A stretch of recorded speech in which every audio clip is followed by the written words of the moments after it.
বিসমিল্লাহির রহমানির রহিম। প্রিয় নেতৃবৃন্দ, সহকর্মীবৃন্দ, সকল সুবর্ণাতিথিগণ, আসসালামু আলাইকুম।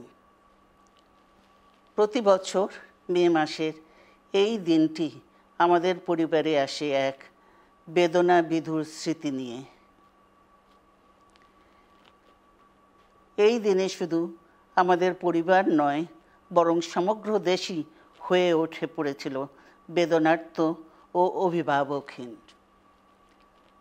আমাদের প্রিয় মাতৃভূমি বাংলাদেশের জন্মের সাথে জড়িয়ে থাকা এক অবিচ্ছেদ্য নাম শহীদ প্রেসিডেন্ট জিয়াউর রহমান, যে চট্টগ্রাম থেকে স্বাধীনতার ঘোষণা করে তিনি এ দেশের সাথে তার নাম অবিচ্ছেদ্য করেছিলেন।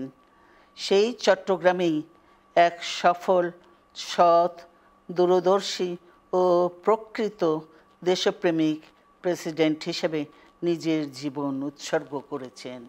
এদেশে গণতন্ত্র, স্বাধীনতা, সংবাদপত্র ও বিচার বিভাগের স্বাধীনতা, স্বনির্ভরতা ও উন্নয়ন এবং নিজস্ব জাতীয়তাবাদ সৃষ্টির অনন্য রূপকার শহীদ জিয়া, যে গণতন্ত্র প্রতিষ্ঠা আর সার্বভৌমত্ব রক্ষার লড়াইয়ে তিনি শাহাদাত বরণ করেছেন, সেই গণতন্ত্র নিরবচ্ছিন্ন যাত্রা আজও বাধাগ্রস্ত হচ্ছে প্রতি পদে পদে।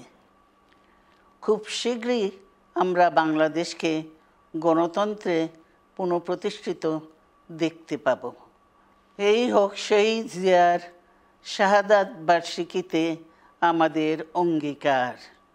এই লক্ষ্যে সুশৃঙ্খলভাবে এগিয়ে চলার জন্য আমি বিএনপির সকল পর্যায়ের নেতা কর্মী ও দেশবাসীর প্রতি আহ্বান জানাচ্ছি।